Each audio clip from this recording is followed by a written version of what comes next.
you know, anything that slows it down. So there's a guy from Ireland who's very active on this.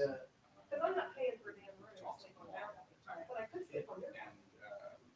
And he's stopped like You his know what I mean? project. No, please, they're just listening to our voice, and I'm already going. Well, I went in Cheeseburg was fine, I went in Herbert. And get people. But the thing is, I'm not gonna pay for a room to sleep on the balcony. This is not an academic question. Well, I'm gonna go over You here, should I'm be gonna go looking compare at my this contract. I'm gonna go to Congress This is a first. real problem. Yeah. Children being When I tell them what their president over there doing, you know, Exactly. they might not. It's not a There's technical, nothing online, there's nothing to online. there's not gonna be a technical Yeah. solution, Yeah, but yeah. there can be I mean, I'll technical sleep on the balcony. mitigations. Yes. You know what I mean? Like right now. Blocking is the best. Yeah, way. I thought about you when I heard that. Blocking is Yeah, better. I got it on the phone. Yeah. And then I forgot to put my. Taking down the content is better, arresting the perpetrators. You know? Yeah. And so Yeah, I'm if not the best you do is wrong, I don't it's better than nothing. Well, you told us not to take you to the hospital, I so know I what mean, I'm saying, you know. Well, in general, I don't know. also, it's so sorry. Of course. He's not there.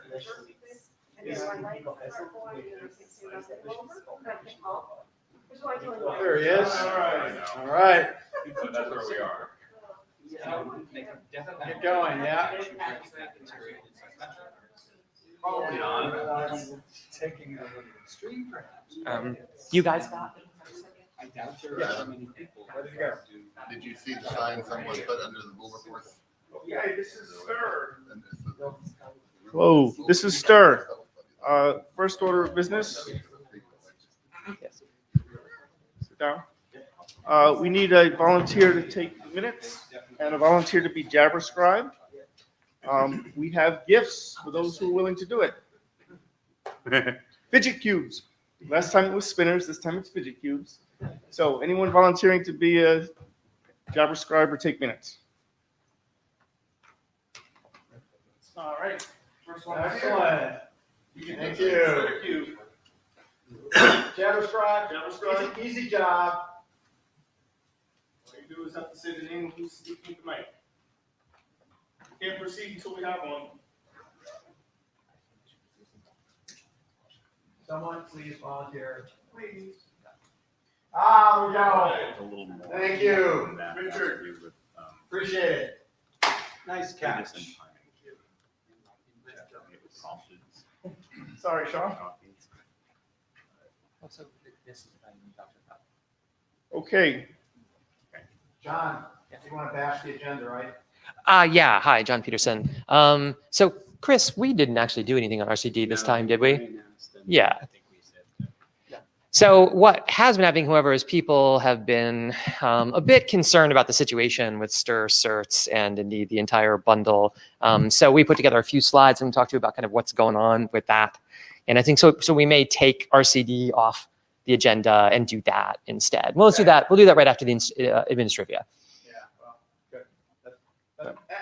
Any objections to doing that? This is remove RCD and talk about certificates instead. Okay, great.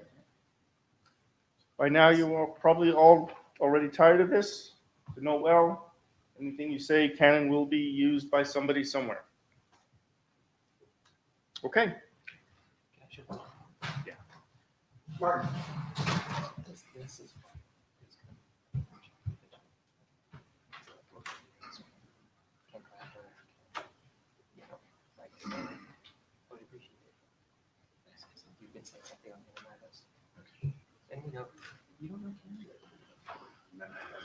Something new?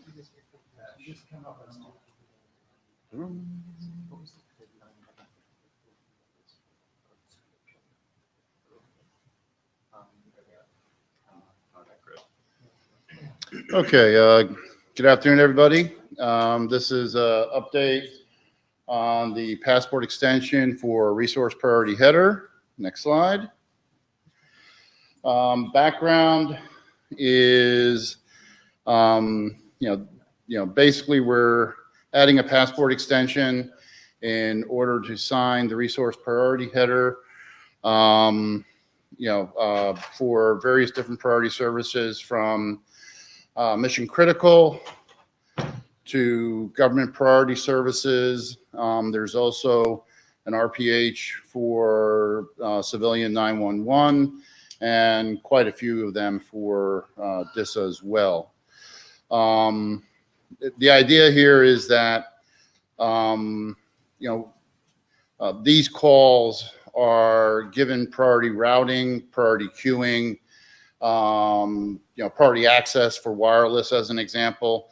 And so by having the authentication carrier sign the RPH, it will validate to a downstream carrier that they should offer the priority processing for that call session. Okay. The 00 draft was presented at an interim meeting, received comments. It was updated for the last IETF. And since then, we received additional comments. And next slide. Okay, so comment 1 was to clarify if the RPH attestation requires a second passport object with another signature in addition to the passport object used for the calling telephone number. And the answer to that is yes. It's a separate extension. This passport object is used to provide attestation of a calling user's authorization for priority services. This is necessary in addition to the passport object that's used for the calling user and telephone number. So basically, what we're attesting to is that this is a priority user and the priority level of the user. Okay, so an example would be ETS.1. Okay, next slide. Okay, other comment was there was inconsistent reference in section 5. The document requests value for a namespace, which is specified in this, So we updated the reference and clarified the text in paragraph 2, section 5. A new IANA registration has been defined to hold the potential values of the RPH array. See section 6.2. Definition of RPH claim maybe have one or more additional information field. Details of such RPH claim to encompass other data elements are left for a future version of this specification. And then in 6.2 was revised that this specification requests that IANA add a new entry to the passport types registry for the type RPH, which specified in this RFC. This specification also requests the IANA create a new registry for the passport RPH types. Registration of a new passport RPH type shall be under the specification required policy. This registry is to be initially populated with a single value for auth. Next slide, which should be the last one. The document is currently in working group last call. So far in working group last call, we've have gotten support, people reading the draft. But if any changes do come up, we will address those changes during working group last call. Thank you. Any comments? Of course, we're substitute chairs, so we can't promise that anything is going to happen, but I suspect this is going to move forward expeditiously, given where we are. All right.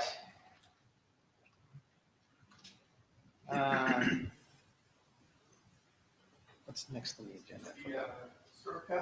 The new topic. Oh, yeah, certificates. Certificates. What do you want to just go in and we'll do the job show for the next 2 months? No. No, let's.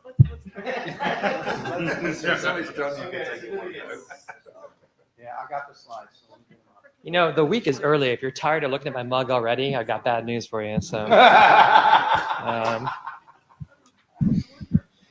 oh, hello, good people.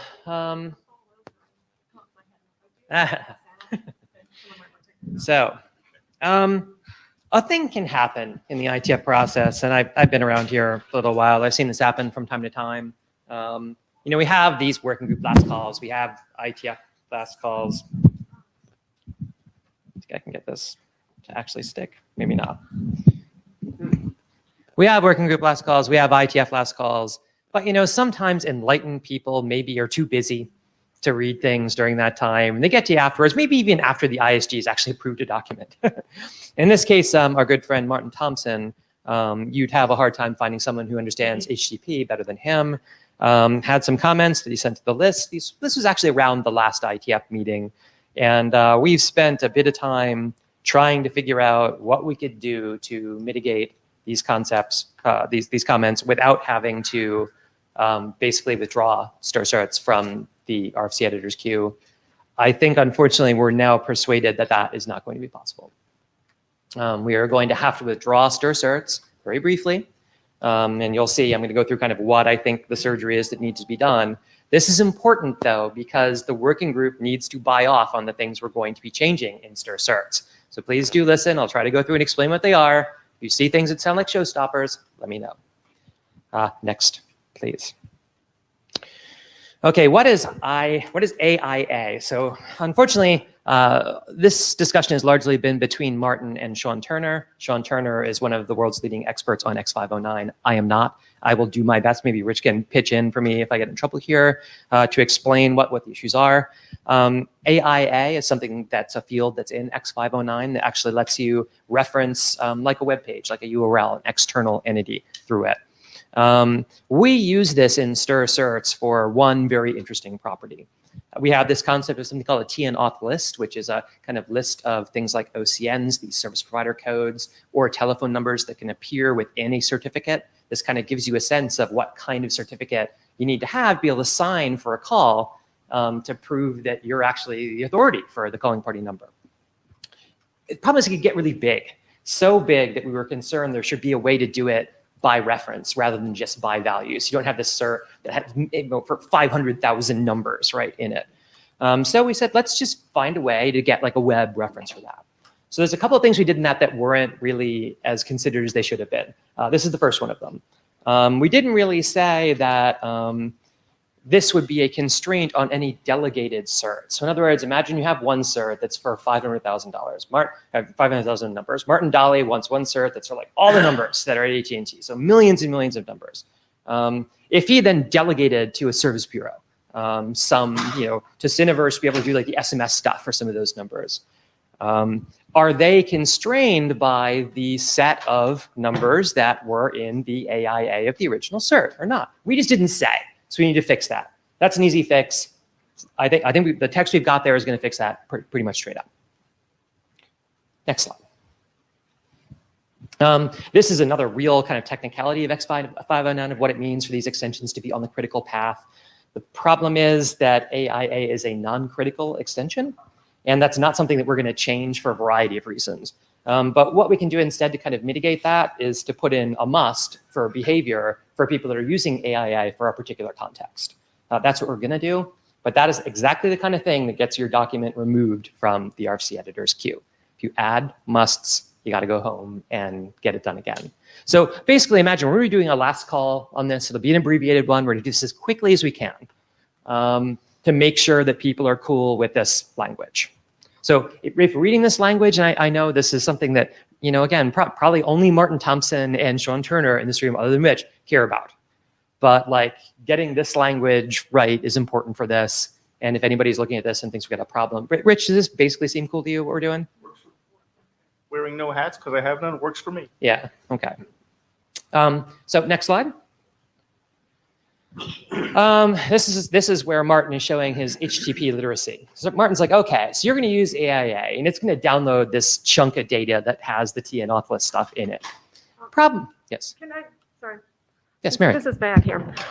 But can I ask a question on the last slide, just for clarification? Because that talks about limits a set of TNs, but is this then a requirement for service provider codes when we use those? So it's for the entire TN auth list. The thing Okay. is, we don't actually imagine this is going to be used for TN auth for the SPCs, right? Right. It's only going to be used because you're not going to have 500,000 SPCs. So this is in must one cert. support, not okay. This pretty okay. much is here for this forward compatibility case for using actual TNs in this. Okay, that's what I just wanted to clarify. Okay. So next slide. So if you're an HTTP geek, you know that just saying, hey, there's some arbitrary data on the other end of this URL isn't actually immensely useful. You need to have some kind of a content capability, negotiation, some ability to say, I don't support that content, some ability to express how you express that content is actually going to be encoded. Unfortunately, what that means is we need a MIME type. So there are a couple ways to skin this cat, but this is actually, when you're asking how long this is going to take, how long we're going to have to spend outside the RFC editor's queue, it's those 30 days. Basically, that is the minimum time we're going to spend. Because there are these MIME doctors. Maximum, right? Oh, I'm sorry, yes, maximum time. Maximum time we're going to spend. It'll be like 2 weeks. That'd be great. So yes, we're going to take a hit from how the MIME doctors actually operate in this.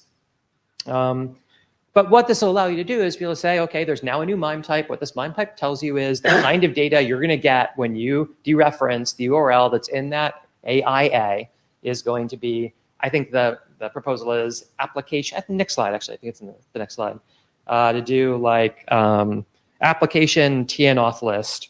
We may do application TNAuth list plus DER, like because we might have other encodings for this, Adam. You think that's a stupid idea? It's just because we might actually, I could imagine doing the TNAuth list encoding and something that doesn't actually just look like DER. So the issue that I have is the syntax using there. That's, I mean, as far as I can tell, it's based on the like XML plus something or JSON plus something, and you're reversing the sense of that. Oh, so you want to be DR plus TNAuth list? Maybe, but I'm hesitant to start putting like DER plus things in there. Is there actually an application DER at all already? I don't think so. No, it's application binary. Yeah, so I mean, I would just say go ahead and put it in here with TNAuth list. If someone comes with a different syntax, they can give it a different name. Okay, works for me. I guess that's what we have here. So yeah. So that's our thinking. We'll do this and Martin will then be happy. And he's right in the sense of, especially for forward compatibility reasons, I can imagine a lot of different ways we might want to try to do this in the future. We should have media types that you can negotiate for this. Next up. Yeah, so this is more on me probably than anybody else. So like, I can't really make up my mind whether I think doing ranges with count or with prefixes is better. And we kind of have done this in a scattershot way throughout STIR when we talk about ways to handle this, and in modern. This spills over into modern. Modern actually is much more prefix-based than it is count-based, though I think, like in this instance, we left open an extensibility in case you wanted to do count. Problem is, like, count really doesn't work rationally for large number blocks the way that our numbering plans are organized. And this classic example of this is if you have the TN, equals 1, 2, 3, the count is plus 1,000. What do you think happens? What happens to all these boundary areas? It's also number count with a, if you have a TN that ends in 10, you say the count from this is like 91. Well, what does that actually mean, right? How does it spill over and how do you do it? And more, one of the points he made as well is we did, for various forward compatibility reasons, put star and pound into the valid syntax for that number. What does count mean or star or pound? Now, this is actually a non-issue for reasons we can get into that have to do with how divert works. The only reason we have this in at all is to make divert work. And I'll be talking about divert again if you forget what that is, and I can refresh this if anyone really cares enough to talk about it. But point being, we're going to fix this. We're going to say you don't use count if there's star or pound. We're going to open it up so there is a possibility of doing an extension for prefix-based number ranges in this. So Sean knows the right place in the ASN.1 to add a ... that'll make it so we could in the future put something in that we don't have today. Right now we pretty much only have count. So yeah, we're doing that. And this is a non-trivial fix. Again, this is all, it's a bit technical, a bit in the weeds of how ASN.1 works, which is why Sean should be here doing this instead of me. But there's a thing called Quick. I don't know if you guys have heard of this. Apparently, like all the cool kids like do Quick these days. That's why it's just us in here. But yeah, I think we got this. If these kinds of things seem confusing or scary, or reading this you do have a better idea, please let us know. Because like I said, we're going to whip this around to a new working group last call and IETF last call very quickly. So please do read it, understand it, know what we're doing. Next slide. So Martin also pointed out that kind of, especially with AIA, our security considerations for this aren't great. And there's a privacy problem with this. So the whole concept that an individual service provider might want to have a certificate that's responsible for like 500,000 numbers, and you can go dereference the AA and get that list of numbers. Well, that actually leaks some information, like in a non-trivial way, right? Maybe a service provider does want you to know what all 500,000 numbers are that they have that the cert is responsible for. They only want you to know the one. And we have danced around this for so long. Like our original plan with OCSP as the way to handle this would be that you would do an OCSP query just for the calling party number, right? For a call when it comes in, if you're the relying party. And all you would learn from the cert is, okay, this cert is useful for this number, maybe among others, but it's not revealing what any of the other numbers are. We have drifted away, though, and are thinking about short-lived, how to do certificate freshness from OCSP to doing short-lived certs. So I think the right thing for us to do here is to add some text about short-lived certs and say, if you're worried about this kind of thing, probably the right way to deal with it is with short-lived certs. Is there anybody who has heartburn with that? This is actually one that I think matters in the sense of if anybody out there really thinks they're going to do certs that are responsible for a large number of numbers. And so to be clear, to me, a cert that's responsible for like an OCN, I can go interrogate a database and tell you every telephone number that's associated with that OCN, right? Those things are interchangeable quantities to me. So if you give someone a cert that's for an OCN, they're going to be able to know what the numbers are that cert is responsible for. If we want something that cuts that up more finely, the best answer we have now is short-lived certs. If anybody thinks there's a better answer than that, I'd like to know what it is. And of course, we have this whole story about like Acme and about how it's going to do short-lived certs. There's like the STAR stuff there. There's this whole adaptation for this. It's all going to be rosy. It's all going to work. It's going to be easy, and it's going to be secure, and it's awesome. So that's it. That's what we're going to do. John, Yes. short-lived certs improves the situation, but if the cert has a list of telephone numbers, you get the list. Sorry, no. You So only know it for a short period of time. You get the list. the point of the Acme short-lived cert thing is this. This would be purpose-built for calls. And this is what this STAR stuff in Acme is. So if I have like an Acme account that says I have responsibility for 500,000 numbers, if I need to sign for a call, I go from Acme and acquire the cert for that one number to sign this one call. That's the Sorry, part you have to maybe I didn't explain that. Yes. So this is part of the way we've written this up in Acme. We have a short-lived certs document that says this in STIR that we're not talking about today, but because we're still figuring out how exactly the pieces of modern Acme and STIR fit together a little bit, and we'll be talking about that a lot in different places this week, throughout the week. But yeah, that's the plan. That's the best plan I've got so far. It could be there's a better plan. We've been thrashing on this for a while. So, but Rich likes that plan. Like I said, it's a trade-off from data minimization versus the RTT at the end of the day. You take the RTT hit. In this case, you're taking it, the calling party takes it, right? Because they have to go get the short-lived cert at the time that they're placing the call. That RTT hit can translate into post-dial delay, right? And so, there's no free lunch in any of this. But it could be short-lived as in a week or as long as fair your enough. SIM card. Yes, Right. that's true. The context of short-lived depends, and it could be as long as your SIM card's good for. Got it. Yes, very true. So a couple of comments from Jabber, from Eric Berger. Hi, Eric. We miss you. Why aren't you here to see us? So going back to change number 3 here, getting a funny Change echo. number 3, please. Just quick observation that you should be able to send some question over the media doctors and get some feedback pretty quickly on the DER plus DER, et cetera. Sean has promised to hit the send button on that mail the instant that everyone in this room says this is a good plan. Excellent. He explains that his travel budget is $300, and that's why he's not here to join us. Well, I can no longer bribe you, unfortunately, because of your changing employment circumstances. And the question from him is, will there be a dependency on short-lived certs? So I don't think we need to have a dependency. I think what we're going to put in the security considerations is there are going to be strategies that involve short-lived certs. We're not going to end up with a normative dependency on that in there. Now, somebody may barf on that right down the road. I can't promise they won't, but I think we can get away with it. For what it's worth, Chris went. For what it's worth, when I did passport and dealt with the media types, we were dealing with, it's maybe slightly different, but I think somewhat similar, a plus JSON or something like that. And it didn't make sense in the end. So I think the argument back was, in fact, I advocated for that, but then got knocked down. So Okay. I think it would be similar here. You just think we should. I mean, stick with this, basically? don't take my word for it, but Okay. hopefully it's similar situation. I mean, the mime doctors will doctor this, and it will be doctored. They're like house. It's like tough love, but yes. So that's it. That's the plan. Everybody got it? People, If there are objections, speak up now. It would be helpful to know about objections now rather than later. because we're trying to do something fast with Yeah. this, right? We want to just like pull the trigger on this, get this back in the RFCA queue as quickly as we can. Because I hear that there are people on mailing lists that are saying that we're jokers or something because Well. we're sitting on this. So It'll have to go to the list, but still. yeah, It makes sense. okay. All right.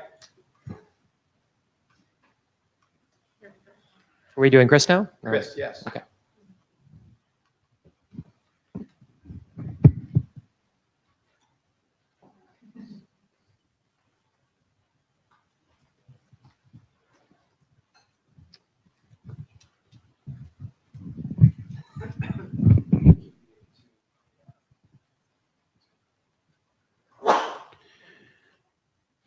So this should be pretty short. Last time we met, 99, I submitted a 00. We talked about it. This is the Shaken passport extension document to register the claims needed for Shaken. John had given me a comment about providing more detail about the use of attest and Origin ID. I did that in the 01 submission. I didn't receive any other comments. And last time we talked about work group adoption, I think we were supposed to do that on the list, and I unfortunately didn't follow up on that. So I'll do that right here. But John? Oh, I just want to say I think it's fine. Yeah. I mean, I don't think we needed much, right? Yeah. I just wanted to know for like the values A, B, and C, Right. somebody reading an ITF spec could know what they were, right? And so yes, that you went through and there's bullet points and they say what it means, and that's all we needed. Great. Thank you.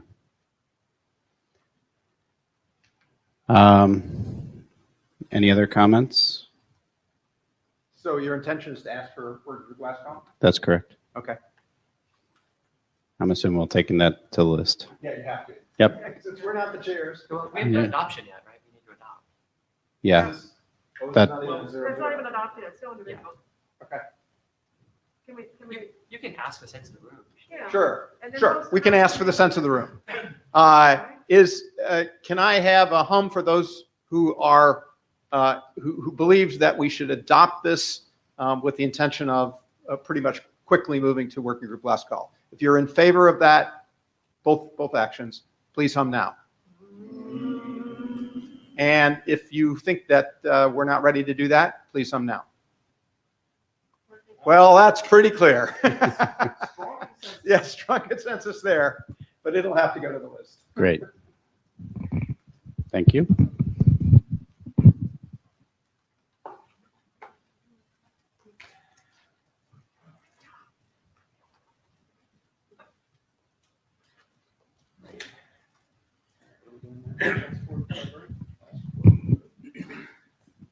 You know, maybe you do OB first. Do OB first. You want to do OB first? Yeah. Even though we said the other one? Yeah.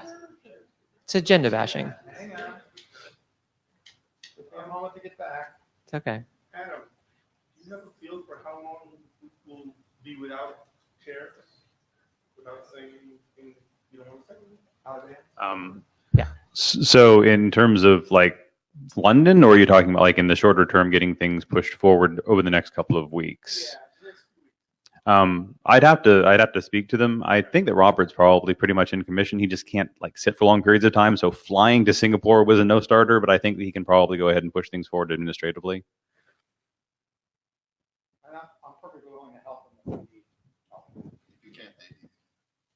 that's yeah. Ben and I are more than happy to assist pushing these things forward as well, especially getting STIR certs back in the RFC editor queue. That's my number one priority right now. Yeah, we're sorry about that.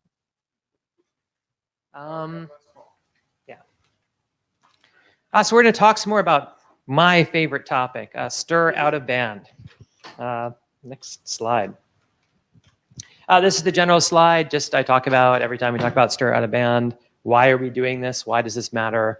So, you know, STIR started obviously from this thing that was RFC 4474, which was the attempt to put an identity header into SIP.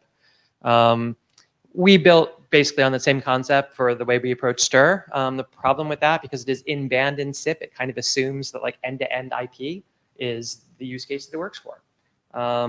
You know, at best, it addresses a case where there's SIP endpoints, or I should say SIP services, at least on both sides of the call and internet in the middle. As such, it can't really help with some of these SIP to PSTN cases, or more importantly, PSTN to PSTN cases. Let's face it, not all of the world is yet SIP. I keep hearing encouraging things these days about how much of the world is SIP, which is good. I think we're attacking this in the right place, but I still want to have a way that we can make this work for as much of the legacy environment as possible, especially the transitional legacy environment. The real problem is so much of the things we care about in STIR come from this IP to PSTN calling pattern. That use case of somebody on the internet is like placing a VoIP call, and that's going to hit a gateway, and that gateway is eventually in a sentence called the PSTN.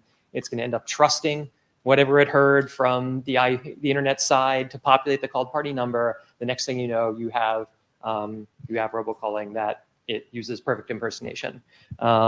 We were kind of responsible for that as the people that built this world of these gateways and SIP and everything else, and didn't really do the polish for that properly. And my enduring guilt about that is what makes me come back to this again and again and again. You know, and it's important to point out as well that like even some of these IP to IP environments may not pass identity E to E. And that was another one of the reasons that out of band was part of our strategy for this from the start. I know Henning's gonna be here. Henning, I guess, is not here yet. Yeah. You know, Henning would always put it that we needed to do both of these approaches. Early on in the chartering of STIR, we decided to focus on the in-band case first, and then get to out of band. We thought that we had that locked down. So that is where we are. Next slide. So what do I mean by STIR out of band? And this is just my standard architecture document for it. It contains the concept, there's something called a call placement service. We'll get into a bit of how you might discover those and why they trust you. That's a lot of what I want to talk about here today. But the basic idea is if you have some smart endpoint, the only thing I mean here by smart endpoint is something that is both connected to the PSTN and to the internet, and has, you know, general purpose computing to like run stacks like this. Some kind of smartphone, when it's placing a POTS call, a call that will go through the regular telephone network, has a capability to store a passport at a CPS, and the relying party who receives the call has some capability to retrieve that passport and to use that to basically get the same assurance you would in the in-band case. That's the big idea here. And again, these could be enterprises that are the smartphones I show there. They could even be like gateways that are run by service providers in a variety of cases. A lot of the ways that people I know as strategies are looking at getting, you know, legacy, smaller providers, rural providers in on the STIR scheme is to have some kind of gateway that's going to do something not dissimilar at all to what we're discussing here. So next slide. That's just to show you the basic ontology of it. All right, so there's a couple obvious problems with this. You know, if there were a way that the originating side and terminating side could rendezvous over the internet normally, they'd just use SIP, right? So we have to be looking at cases where there's some discovery mechanism that lets the originating side find a CPS, some discovery mechanism that will let the terminating side know how to retrieve passports from the CPS, but not necessarily that like end-to-end connectivity you might assume, the routability that'll let you get SIP done through this. And making sure that there isn't just, because there isn't just going to be one monolithic CPS in the sky run by some monopolistic telephone services provider, say. No, there's going to be probably a plurality of these things that are going to be loosely federated, and they could be run by carriers, they could be run by service bureaus. I could imagine a whole bunch of different architectures for that. So making sure that for a given call that the originating side and terminating side find the same CPS and utilize it is one of the hardest problems of this. We're going to talk a little bit about that today. But mostly I want to talk about a more fundamental issue than that, perhaps, which is how to make sure that the right parties are storing and retrieving passports at the CPS. There is a real risk in this that a CPS is going to be what we call in the IETF a per pass target. That is something that a state actor or just someone who generally likes to eavesdrop and try to figure out who is calling who for any number of reasons that we probably want to prevent, will look at the CPS as a way to harvest data, probably just metadata, about who's calling who and when. And all of the tricks and design stuff I'm going to be talking about here is largely about how to design something like this that'll work on the open internet that hopefully will mitigate the risks that are associated with that. So next slide. And, figuring out in the first place who gets to store passports at the CPS is tough. It might not just be that there's a smartphone there. As I said, there could be a SIP UA that is then talking to a gateway, and the gateway is the one that wants to be able to store a passport. I mean, it could be that that SIP UA at the start can sign and provide an identity header, but there's in that middle there, because you're just going to the POTS level, well, all that would be lost. There's no way to re-encode STIR into SS7. So there would have to be some step here that gets this up to the CPS so that it's available to the smartphone. The problem is, of course, that means the conditions under which entities can provision into the CPS passports for calls in progress have to have pretty broad and permissive authorization properties. And that got us looking towards a certain class of designs. So next slide. As I said, because we want to optimize for privacy, we need to assume that the calling and called party have no required pre-association. We need some way to store passports such that they can be found. There has to be some way that we can index these passports in the CPS that minimizes the information that the CPS has about calls that are in progress. It's just a data minimization exercise. We looked at a bunch of different semantics for this, and the main differences between this version of the draft and previous ones that you might have seen. We talked about a lot of options of different semantics for how you might ask, hey, is there a call for me at the CPS, or things like that. I think we have that locked down now to a concrete story that addresses the rough requirements that you see outlined on this slide. And we're going to talk about that a little bit right now in the next slide. So this is our thinking. Passports are always going to be encrypted going into the CPS. That kind of makes sense that they'd have to be at the end of the day if you're trying to minimize the data that the CPS itself can learn. And our thinking is, let's just allow pretty much anybody to store encrypted passports, and then we'll index them at the called party's key. In other words, we'll use the called party's key as the key in to the database that lets you find passports that have been stored there. There are a couple of properties of this that I'll go into why I think that's interesting. What this does entail, however, is that there is now a certificate discovery mechanism required as a prerequisite for doing this at all. And this is a known problem, and it's not an easy problem. And we can talk about Active Directories and LDAPs and things like that people use for this kind of thing today. It's a non-trivial problem. However, if you can assume that that problem is solvable, I think the rest of this design ultimately is tractable. We can go through and talk about what we think that might be. One hard edge on that certificate discovery that we should make clear, and this is something that we built into STIR and Modern and Acme and everything else we talked about this, is the notion that there might actually be multiple entities who are entitled to have certificates for a particular destination number. And some of that might be that there's a carrier who just controls an OCN, right? And all the numbers in the OCN are things they control. They should have a cert that should make them eligible to retrieve and decrypt a passport that has been stored in the CPS. But then there could also be a service bureau they delegated to, or an enterprise that they delegated to, or an end user that delegated to, who might all have different keys. And so because of that, the key discovery problem may result in you learning multiple public keys, having to encrypt a passport to multiple destinations. And indeed, that can make this more complicated. In some respects, I think that necessitate us making sure that it was indexed by the called party's public key and not by the called party's number. I'll come back to that again in a minute as well. But once you're just storing encrypted passports, why not just let anyone retrieve them, right? Because like if you don't have the corresponding private key, you're not going to be able to decrypt your passport and know whether or not there's a call in progress. Now, of course, that requires that anytime there isn't a call in progress, the CPS still obligingly gives you a blob of data that looks like it could be an encrypted passport that you can try to decrypt. But of course, if you don't have the corresponding private key, you can't do it. So this is basically the way that we're trying to minimize the amount of data that is visible to the CPS. This is the core of the design. Make sure the passports are encrypted. Make sure that they are indexed and stored at the CPS under the public key that you are using to encrypt the passports. Then people that want to at least purport that they are the targets of these calls, that they've just received a call and they want to know something's going on, they would present basically that public key to the CPS, and the CPS would say, oh, here's the passports, could be one, could be more, that are stored here right now corresponding to your public key. That's the big idea. Do people get this? I mean, again, I'm kind of looking around, and I know that some people here don't care about out-of-band at all. The only thing in-band is important. But in the subset of people here, they're at least vaguely interested in the possibility of getting out-of-band to work. People think this is clear? You kind of get what we're trying to do? I see a couple people kind of nodding. Are there any questions about this part of the approach? Because this is the core of the design, right?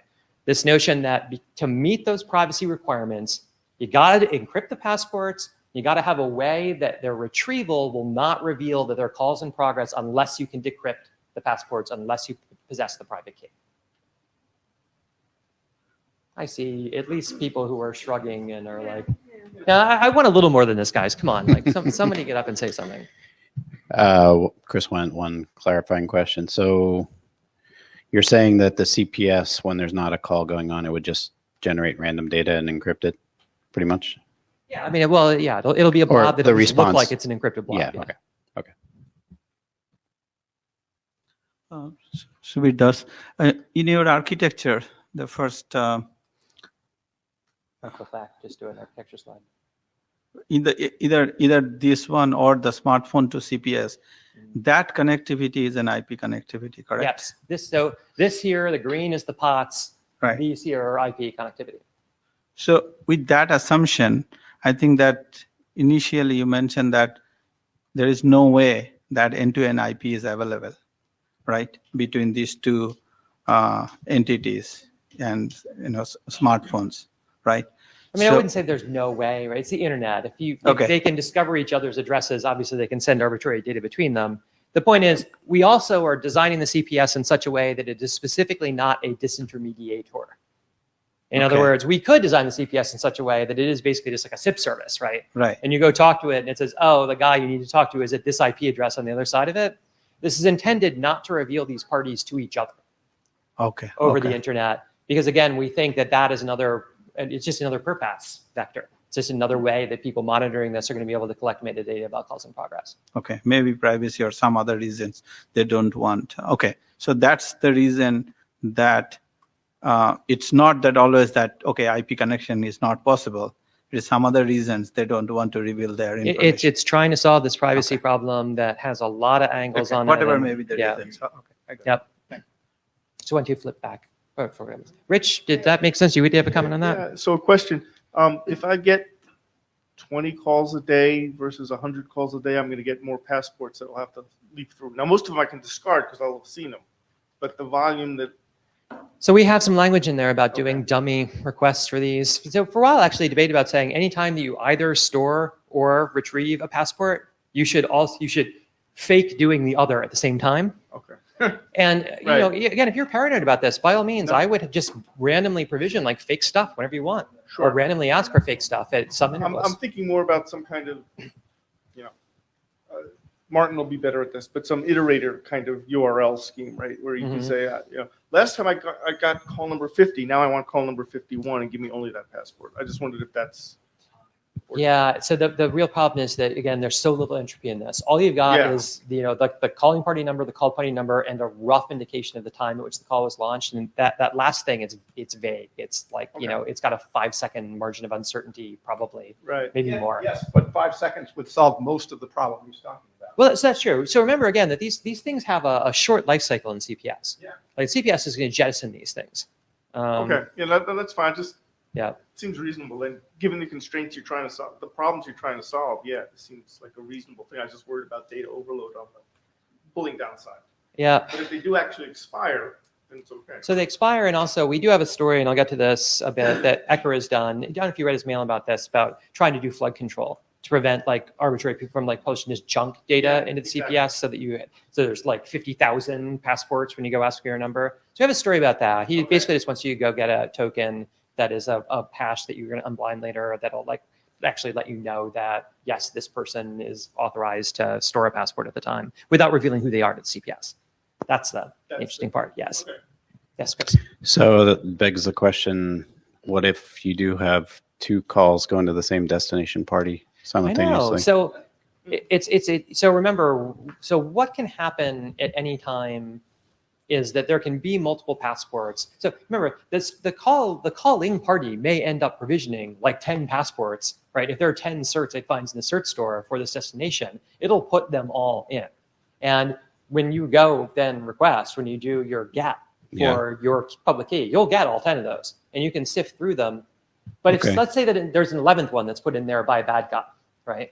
The 11th one, again, provided this isn't a very clever substitution attack, and there is actually a section about a particular substitution attack in the draft, which may be what you're alluding to, but provided that the calling party number of the one doesn't match the calling party number of the call you receive, there's no race condition, right? This is the key thing. So if two people are actually calling me at the same moment, right? One call reaches me and the other guy gets a busy signal. Yeah. If I go look in the CPS and there are two passports waiting for me, one is for the call I got and one isn't.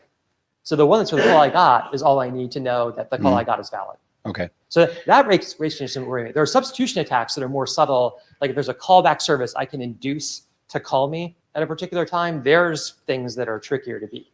Right. No, I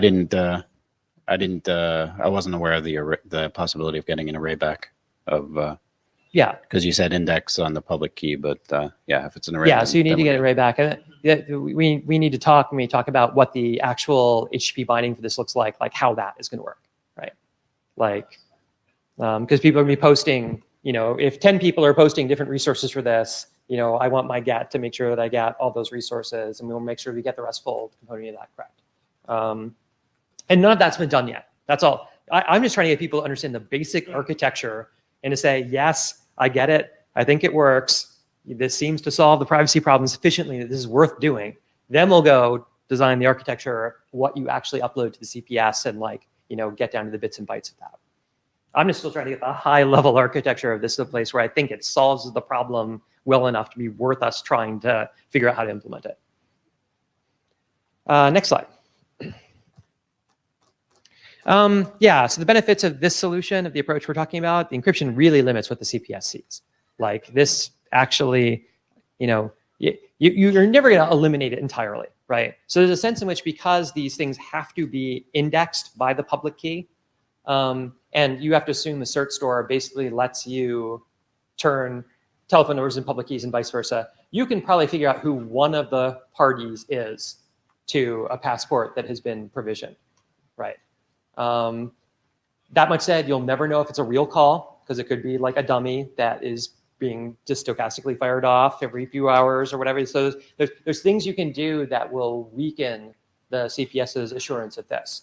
But it really limits the amount the CPS can gather as useful and certain metadata.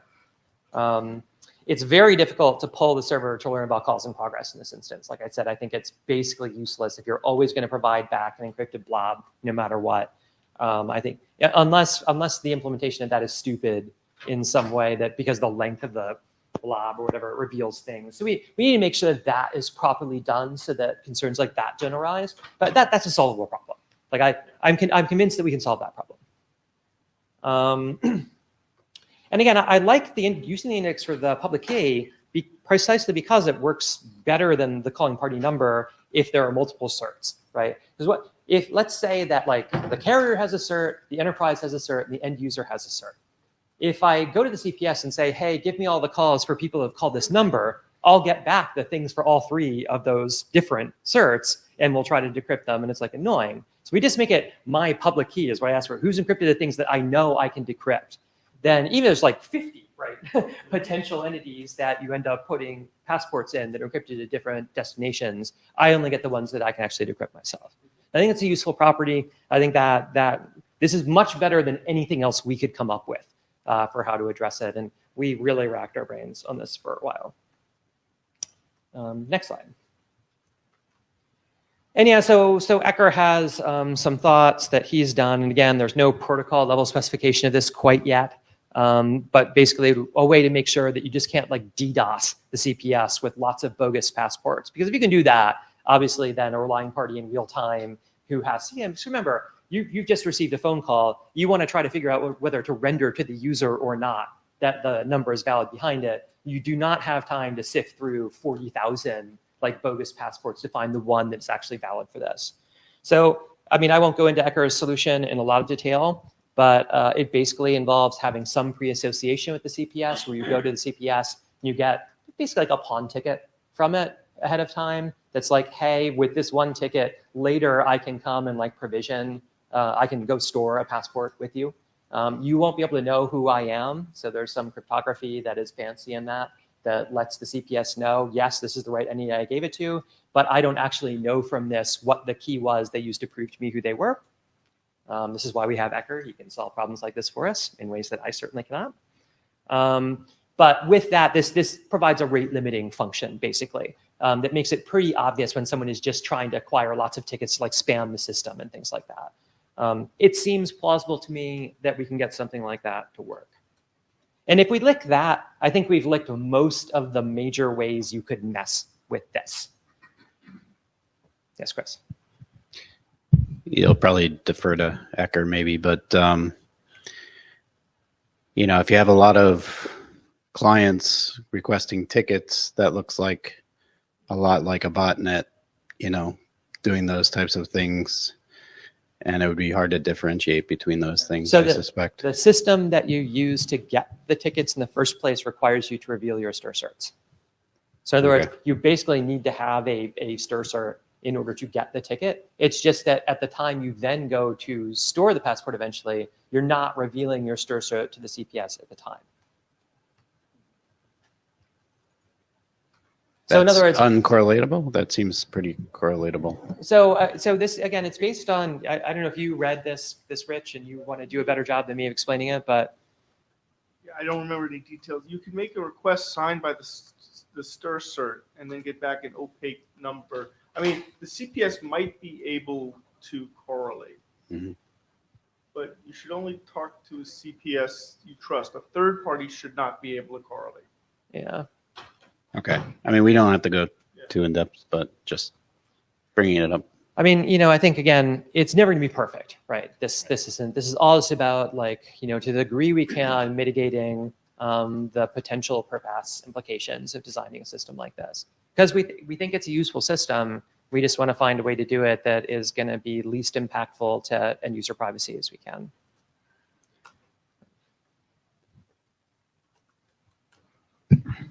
So a small question about how to fix this.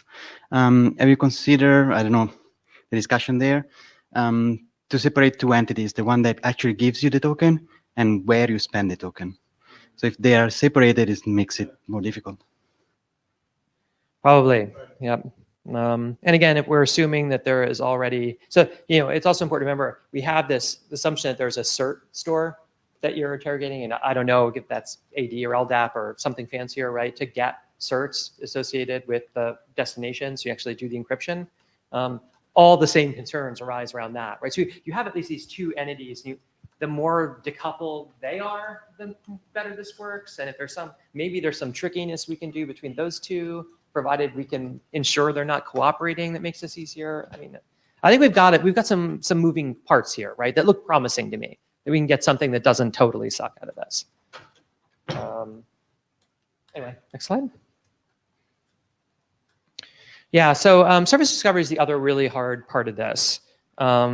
This question of how many CPSs there should be and how you find them. Because remember, like basically the only shared secret that the two parties to this communication have is the called party number and the calling party number, right? The time, the rough time, you know, it isn't really a shared secret because all your adversaries know that as well, right? So like it's basically the only rendezvous data you've got to find a CPS is the combination of the called party and the calling party. We don't want to make a totally monolithic CPS or to have there only be 3 CPSs in the world. I mean, there's some k-anonymity properties, right, that we get out of that, but it becomes just too attractive a per pass target the more concentrated this is. So I mean, our thinking is there has to be some degree of federation. I would love to see at least each of the major service providers, say, have some set of these things. Maybe they divide up their own numbering space if they wanted to participate in this scheme, and I would assume that they all do. But those that are, I think they could reasonably field a federation of CPSs and divide up their numbering space between them, for example. I mean, I guess my best thinking about this is still, since you have to discover the cert anyway to encrypt to start with, probably that cert should just contain the field that tells you how to find the CPS. Like, because I think, you know, I don't want to chicken egg this too much, but people have studied the problem of how to find the cert for, you know, a particular destination identifier much more than they've tried to solve the problem of finding CPSs, right, based on the calling and called party numbers. I suspect that, I don't know if it's AD or I don't know what it is when we reuse for this, right? I mean, maybe there's something even better for this specific use case that we should be looking for credential discovery. But I would rather bootstrap CPS discovery from credential discovery is just my thinking today. I don't know exactly how to do that yet, but, and it may be in some use cases, it's honestly just, it doesn't even matter. I could imagine this being used in vertical silos. You know, if like Apple wanted to use this for iMessage, right? Okay, well, Apple just puts up like the iMessage CPS, right? And it's just clear from the apps that are engaged in it that they use it. So I also hesitate to be too prescriptive about it. I think we can propose some ways to do this that we think are suitable for the open internet, while still leaving open that in certain verticals, this is just going to be something that people are going to do in their own implementation specific manner. Yeah. Max Pala, Cable Labs, sorry, before I forgot. Have you considered to use something like peer-to-peer networks where, you know, discoverability is not an issue there? So I could use Brother Brian's reload stuff. We thought about that. We've looked at ledger ways of doing this. Actually, I know Cisco has looked at this and said, we think that there's a better ledger way to do this. It may, one size may not fit all in this, right? So yeah, I think we need at least one good story. I think there are probably a bunch out there. I mean, ironically, you know, since you know, Cisco, when they tried to do this with Viper, you know, but Viper actually had a lot of these properties. A lot. When I look at the way that OB works, it's kind of like we cut Viper up into these different slices and used Passport and used things from STIR certs that weren't available to Viper, right, to build an architecture that actually has a very similar property. If we made it reload, we would really just be doing like a Viper almost, you know. Reload would clearly work for this. Yeah. It's just, is it efficient enough? Would people deploy it? Blah, blah, Would blah, people blah, blah. deploy it is the problem. Yes. You know, perennially finding what the anchor should be for a reload and getting that into the implementations was a big deal. But I mean, I will say there's a lot of interest in this tech, and so it could be that there's just enough implementation mojo behind it that can you get one of those anchors up, you know, like maybe for us next week. Yeah. Anybody else? Any other bright ideas about service discovery? This is tough. This is tough. It just is. Yeah, I was just thinking. Actually, I hadn't thought. I'm looking at Barnes. I hadn't thought about like, you know, like the CT approach to the credential distribution for this, and then actually have like the CPS be built into the certs that are available in CT. You could do like a ledger like that. That's actually not totally insane. You don't like that? Well, efficiency. I'm not saying it's true. So there is a real-time resolution component of this. With short-lived, you'd be screwed for that. It's true. Anyway, rather than free associate at the microphone using IETF time, we can take that one to the list. So next slide. I continue to worry about this as well. So this is the other end of a use case I showed a little bit ago, where the gateway was provisioning, was storing to the CPS. That's a great use case because, of course, in that use case, you can assume the gateway, right, does the key discovery, encrypts the passport, puts the passport up in the CPS. The converse case is much more difficult. So the passport's encrypted in the CPS, and there's a gateway that is going to be taking this from the PSTN world to the SIP world, who wants to take that CPS but does not actually possess the credentials to decrypt it itself. Now, this is a hard case, especially if there's like dummy, encrypted blobs up in the CPS that it might end up carrying. But that much said, in SIP we allow multiple identity headers, and some of them may be for keys you support, and some don't for very legitimate reasons, right? For exactly the reasons you've been describing. If you're a particular relying party that is receiving a SIP request with multiple identity headers, some of them could be for the carrier, some of them could be for whatever. The long and the short of this is, the reason this is interesting is because I suspect we may ultimately need a SIP identity encrypted header for this specific use case. Or I don't know if it's a header, right? Maybe it's just like there's a parameter that we attach to identity that tells you that what's in there is an encrypted blob. But we get into like RCD and things like that, or anything that carries more like location data or anything like that within Passport, then it becomes much more privacy sensitive as well. And we may find there's a general requirement for the in-band case that falls out of how this looks because of these use cases and out-of-band for having encrypted passports be carried in-band within SIP. Does that terrify you, Chris? No, I was just curious if you could do it within the passport, have the encrypted information, but I guess you still need the X5U. Yeah, so I don't know, just so that's why I was looking at a different header. And so because instead you of can't having a actually different extract heading. the X5U, if you're the gateway who's then populating a SIP identity header, you can't actually get the X5U because you can't decrypt the passport, right? So we mirror the X5U basically from the passport in the SIP parameters of the identity header to that. You can't do that if you can't decrypt the blob. Yeah, maybe just thinking more generally about encrypting things in the passport world in general. Yeah, so it could be that we'll figure out a way to do encryption in Passport that isn't just block encryption on the entire passport itself, but within the passport, there will be individual components of it that are encrypted. It could be that there are strategies for that that are meaningful. The problem is like the claims, at least. Again, the headers can leak privacy data, obviously, but the claims would always have to be encrypted. So maybe there are things where you want to just encrypt the JOT claims, but not the JOT header. The difference between the gateway and the per pass snooper start getting pretty small when you start talking about that. Yeah, I know. And we can talk about how much we think the data that leaks from the header is a problem. Yeah. The X5U will tell you something, and but again, so the ORIG, the DEST, and the IT are all in the claims, right? So like the if the metadata collection we're most concerned about is the called party number, calling party number, and the time, right, that you're historically archiving. Like, like if you encrypt the entire claims object, then all that stuff at least isn't visible to the CPS or to the purpasser. Well, that's relevant to this scenario, but if it's in-band, then, you're revealing that information in the SIP invite. Yeah, anyways, you're revealing right? it in like So- the from and the to. And you often forget the practicalities like that. Yes.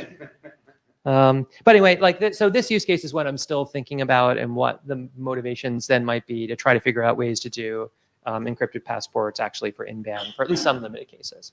Like if there is, like I said, geoloc style information that's in the passport in some new claim we define that's under RCD, that might not be replicated elsewhere in the SIP header, in the SIP headers, right?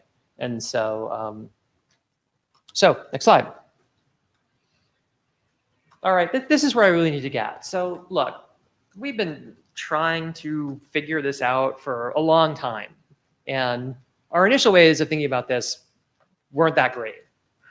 At this point, I think the ways we're thinking about this actually aren't bad. Like I think when I look at what the requirements are, we have enough of an architecture here that I think we could pull the trigger on this and probably build something that, does much better than it could, right? To do out of band. And remember, I mean, this is important precisely because, I mean, there are a lot of smartphones like this thing in my pocket here, right, that don't do a lot of end-to-end SIP necessarily. You know, an identity hair could never work in band for this calling like some other device if this could generate it, but it has a POTS connection and an internet connection, and it could do out of band. This is like one of the big use cases for this. We can get it to work. Yes. And a lot of the actual problem is from these IP to PSTN cases that go through a gateway. Like that's like I don't know what the percentage is. I would be astonished if it's not over 90% of illegal robocalls are precisely in that call flow. Come from the IP world, hit a gateway, end up in the PSTN. Henning probably knows that number. Somebody probably does. So I mean, I think. Do you know that number? I don't know that number, but I'd push back a little bit on that premise, because are the actors that are supporting that IP gateway willing to support out of band? Oh, I hear from ya. where the spam is actually coming from. It's not somebody on a cell phone. So, but it's important to say it doesn't need to be the gateway provider that supports it in this instance. Provided, again, that the originating device, let's say my Skype client, supports it, and the terminating device, my smartphone on the PSTN, supports it. This all works without the gateway's intervention. Yeah, smartphone case. Yeah, Yes. I'm more But arguing. but the smartphone case is like the main case. All the illegal robocalling I get that I hate is on this. Mhm. Well, no, I don't know that that's true. I mean, the case that I really care about is my mom, and she's on a POTS phone. But putting a gateway to do the check Yeah. as a completely disconnected piece and only affecting caller ID in the net result sounds eminently deployable if the mechanisms we're describing really work. You're talking about positive validation of legit people, right? Yes. Instead of, okay. Correct. Yeah. Because we think about negative validation of and trace back of I think that's a lot harder. and Well, so and enforcement and things It's like that. multi-pronged. Again, a lot of the stuff we're doing in modern, right? Unallocated and valid is like targeting precisely that, right? Yeah. So I mean, so there's no silver bullet to solve this overall problem, right? We're attacking this from like 4 different ways because you have to, and just all you ultimately do, and this is the best you can do with like 90% of security solutions, is raise the cost on the attacker enough that it is no longer economically viable for them to do what they're doing. And like I suspect we can get there with the right cocktail of components around this, and this is a piece of it. So I mean, you know, I guess I'm looking for a go, or maybe I should do something else, right? Like I don't have a better idea than this of how to try to deal with these cases outside of in-band SIP.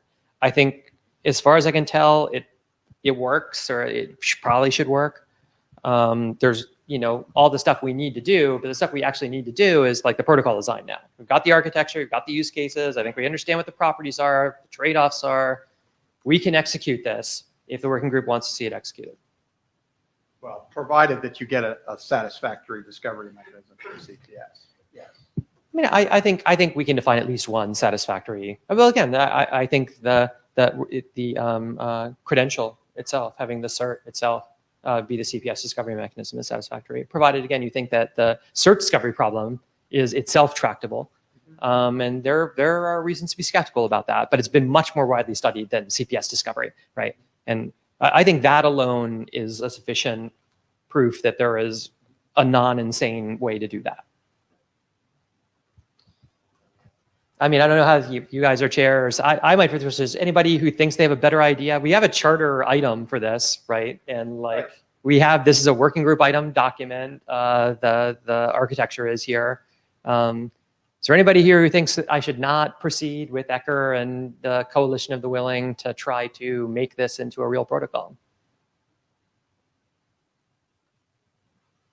I don't hear anybody objecting. Go. Yeah, I think it sounds like our best bet. Yep. Okay. I mean, anybody's got a better idea, please send a draft in, but I think it's fine. It's much better than it was like a year ago when I was on virtual interim calls being like, I got nothing. So Yeah, it's certainly been interesting to watch the evolution. I'm not as worried about the discovery part of it. I'm more worried about protecting the CPS from just flooding it with lots of things. But in general, I think Ecker's pawn ticket thing for this is bad. Check it. I mean, again, so it's just a sketch now, right? That's in the draft. But just read the sketch, and I think we can make I think that that's into my something only real. concern. That's all I'm saying. Okay. I think we can beat that. I think we have a good shot to beat that. Okay, so I'll start maybe getting this into the RESTful thing that it will probably look like. Great.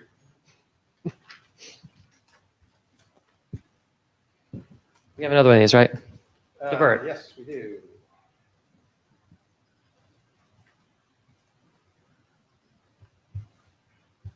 Divert.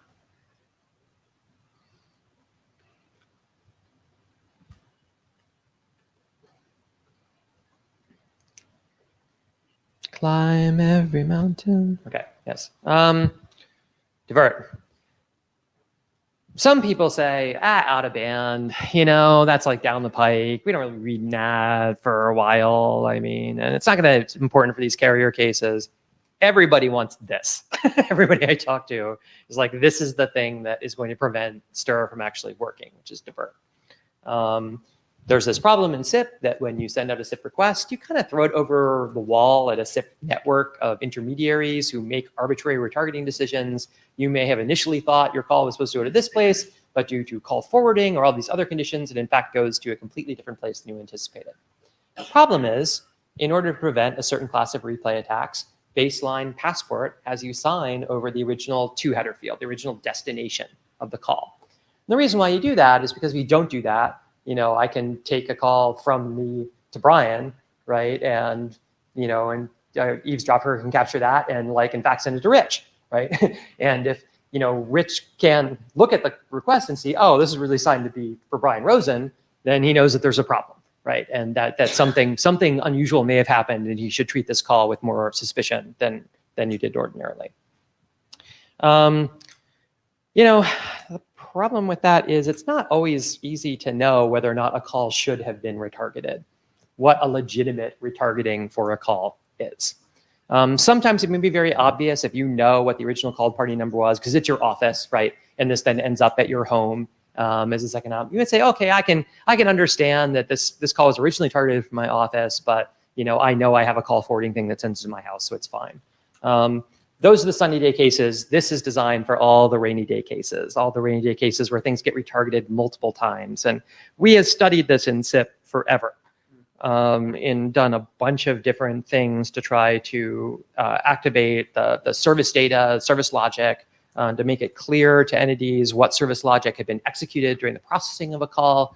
Mary Barnes obviously took the lead on a lot of this with the history info stuff.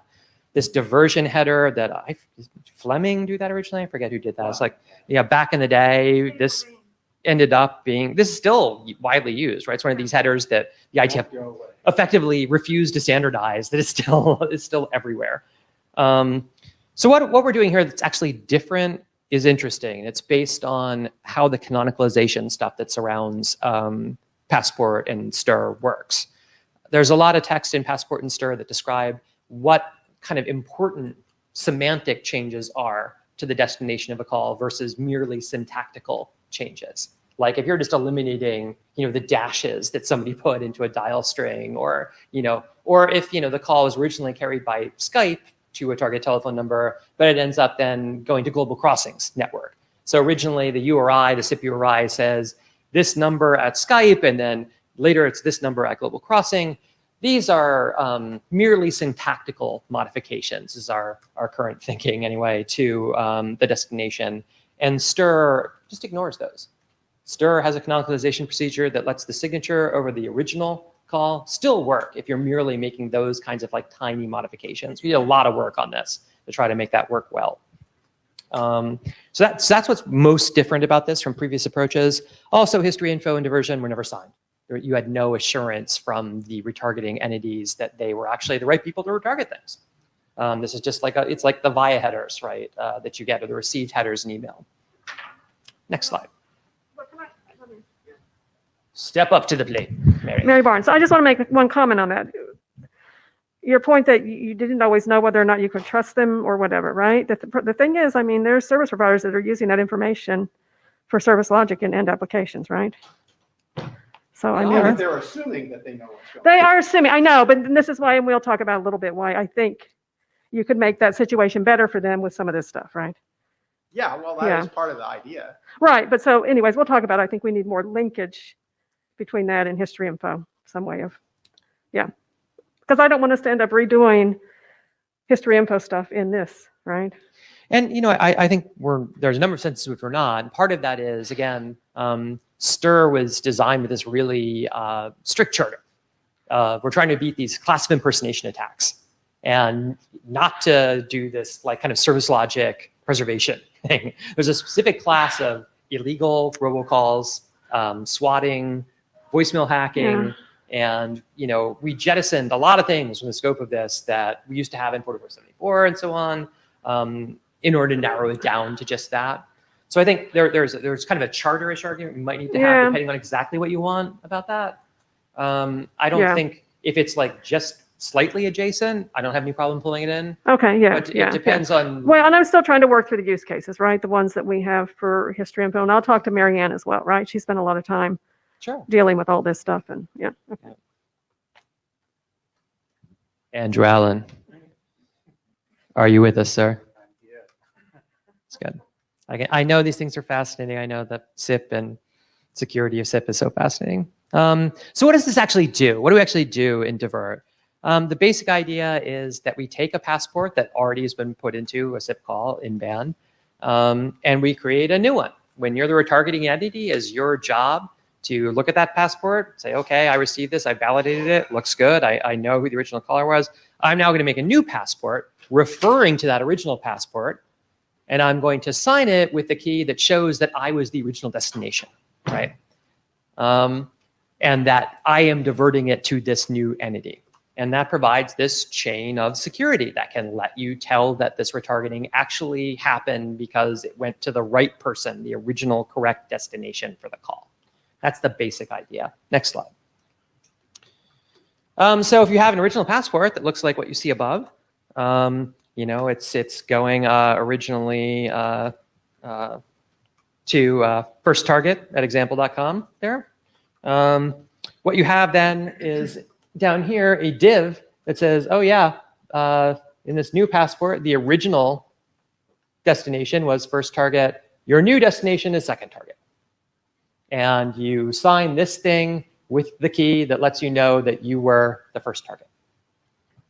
And that's different from how STIR ordinarily works. Ordinarily, STIR says you need to sign with the key that says that you have authority for the orig. And we are breaking that rule. That is a changed rule just for these special case. We're using div, where instead you want to sign with the thing that shows you were the original first target. And you could have a chain of these. If it ends up, there's complicated service logic that takes you through different places, you could end up with a chain of them. That was the idea. Next slide. But then I'm starting to work on this out-of-band stuff. So this is why, right, we were like, let's at least start doing out-of-band before we're completely done with the things we're doing with STIR certs and these related extensions, because it turns out it has this interaction. The problem does. Because if you're putting the original passport and the div passport into the same SIP invite, it's clear that they're correlated. However, when you're storing these things in a CPS and they're encrypted, the CPS can't even tell that they're correlated. So what do you do, right? If this is an out-of-band case, you're the retargeting entity, you got this call, maybe just over the PSTN. You go look in the CPS. You find in the CPS, okay, here's a thing that went to me, but I'm now going to retarget it.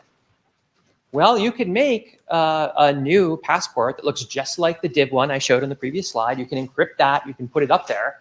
The problem is the new destination can decrypt calls for its target, right, based on its public key, the one that the retargeting entity put in. But that isn't the key that was used to encrypt the original passport. The original passport was encrypted with the key to the first destination. So there is no way that second destination is going to be able to decrypt the new passport. So we got to fix it. How do we do that? How do we fix that? Well, there's a couple options, and that's what I'd like to talk to you about today. This is the interactive part of our discussion. I don't do this just to lecture, please. I want people to get up and talk about this stuff. So here's some things we could do. The retargeting entity could just encrypt a copy of the old passport with the new target's key and stick that in. As we're describing, the new target, when it goes to out of band, it will ask the CPS, hey, what are all the passports that are currently in process for my case? That is one approach. Hopefully you would then get both the ones in there. So the retargeting entity would be putting 2 passports in, the original passport that it's re-encrypted and the new passport that it's encrypted, both with the, encrypted with the public key of the new destination. Then there's another thing that I just wanted to kick the tires on, because this is the other way to do it. The draft has this concept in it now of an opt claim. So go to the next slide. And this gets a little closer to what do you encrypt to put into the passport. And as usual, I can't actually use tabs or organize things in a way that are legible.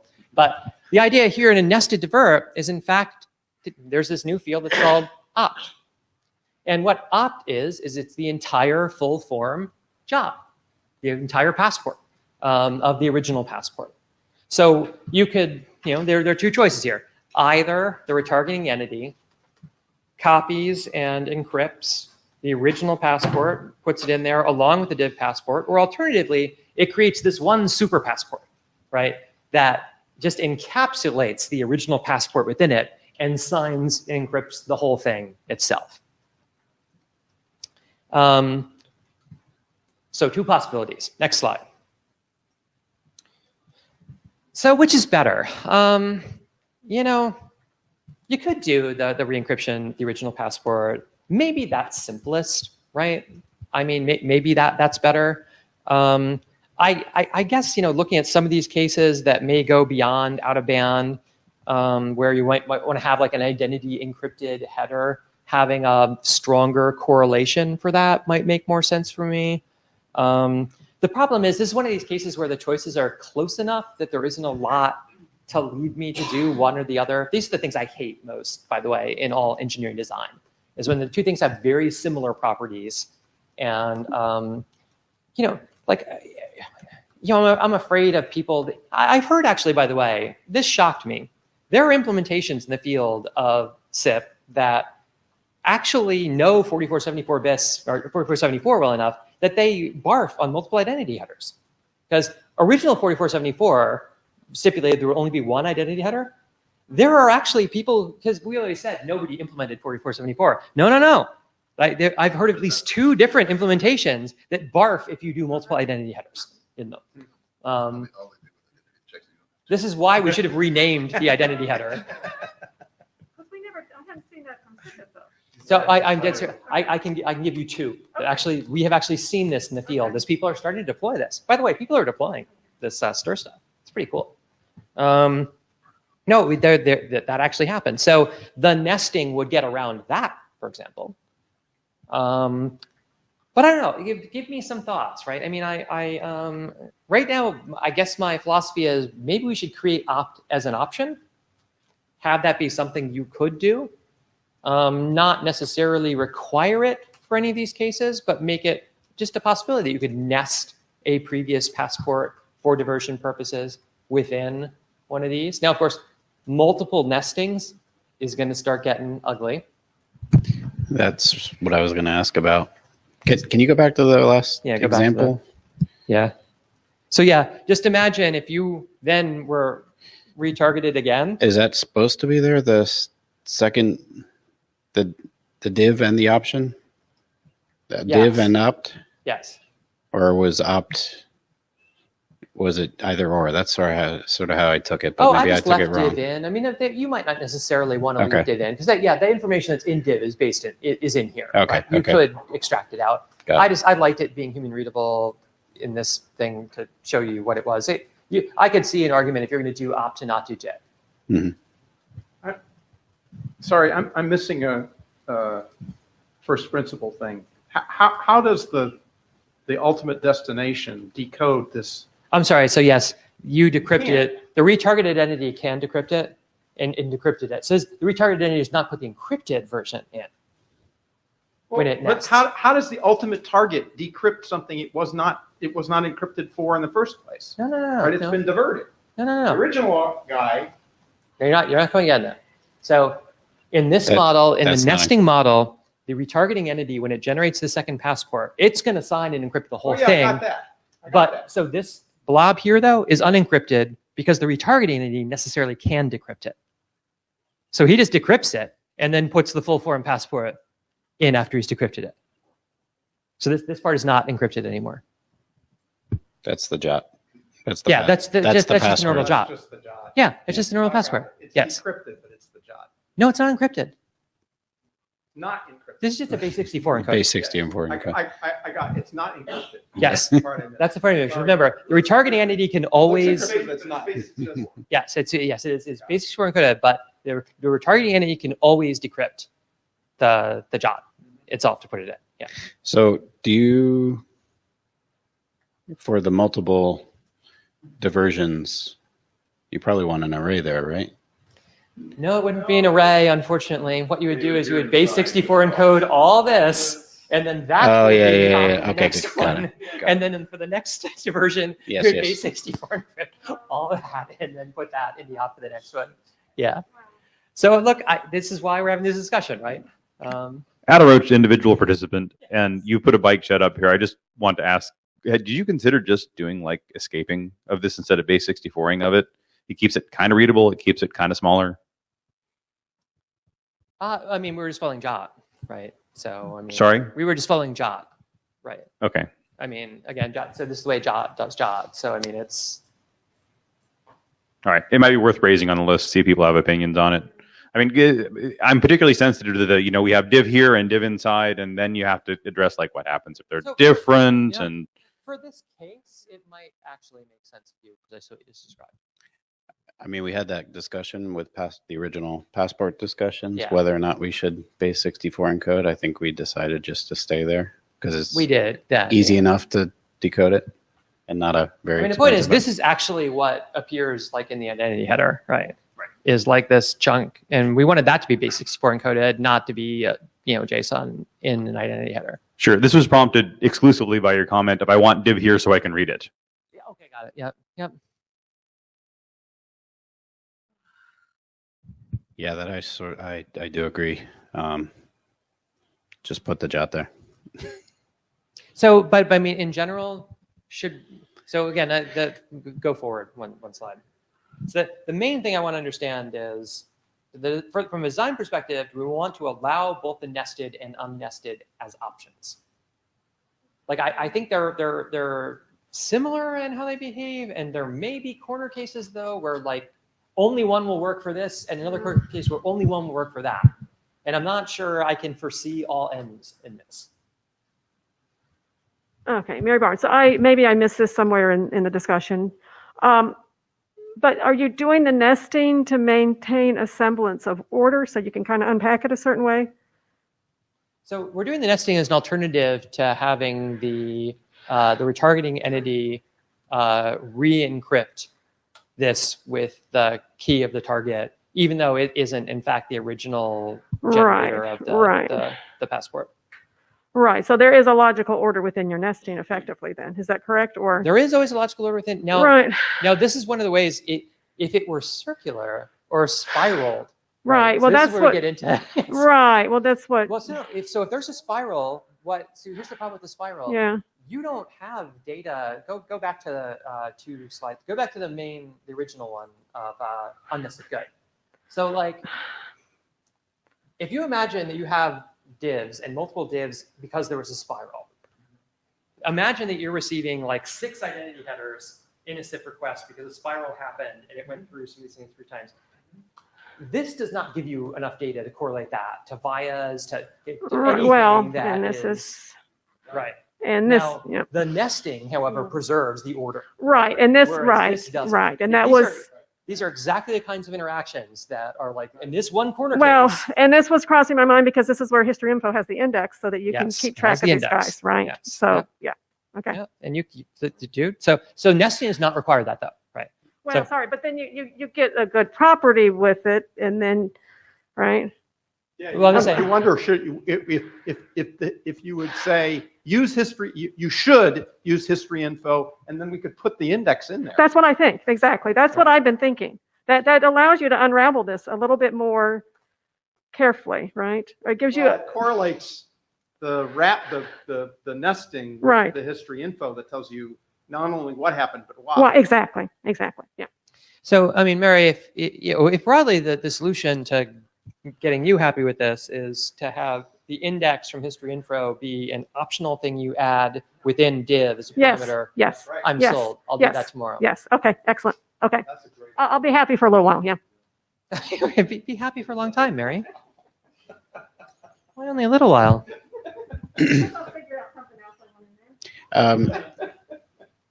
Chris, I don't know. I sort of do like, and I guess that's all I can say, that I like the unpacking of each jot as a nesting and taking step by step back. And I'm trying to think, like, would there be cases that I have to inspect every one, or I only care about? See, what I am afraid of, right, is these policies that are going to look at an identity header and be like, oh, I don't like 2 out of the 6 of the people just looking at the X5 view in the parameter of the identity header. I don't like those guys. I'm going to strip those 2. And so you can't. However, dude, I would be astonished if there are not SPCs could be programmed to do that, right? So. But the point is, it's because the thing about this, I trust 8 carriers, right? And like 4 out of the 6 of these identity headers have X5 views that I can attribute to those 8 carriers. So the other ones should be discarded. Nesting doesn't let you do that, right? Nesting, that will not happen in nesting. So, and also, it scares me if there's like one identity header restrictions and legacy things, and I'd almost rather. So has someone got a use case for which the first option, the re-encode, is useful, or should we just do nesting? What's the argument for not just doing nesting? That it'll get big. That if you do 8 nestings or something, these things are going to be absolutely massive. But you want all that information anyways, right? If you have multiple identity headers, it shouldn't be. I don't know. We'd have to test it out. Theoretically, it shouldn't be any. Yeah, it's going to be about the same size, right? I don't know. I can't.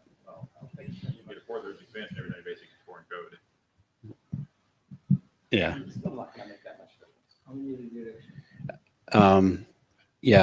I'm liking the nesting more and more, especially with the identity header argument, even just reordering or other things that could potentially happen. This keeps it that it has to stay intact. Well, and so let me ask you this. Do you think we should say you could do either? Because remember, there's a sense in which you can do either. Like, as long as we still permit multiple identity headers, right? Unless we make it so. Unless you prohibit it. Unless we make it so you can't do div unless you use opt, which I guess we could say. But do you want to make that meaning clear? Like, if it's an identity header with a div in it? Well, You're defining both. Yeah. Is that a good thing or a bad thing? Well, it could be a bad thing. I'm afraid there's like some corner I would case say that I'm not defining thinking 2 of ways that- to do it is a bad thing. So is there anybody here who thinks we shouldn't do nest, that thinks there's a good use case for doing, just the re-encryption in different identity headers? Let's just do nest then.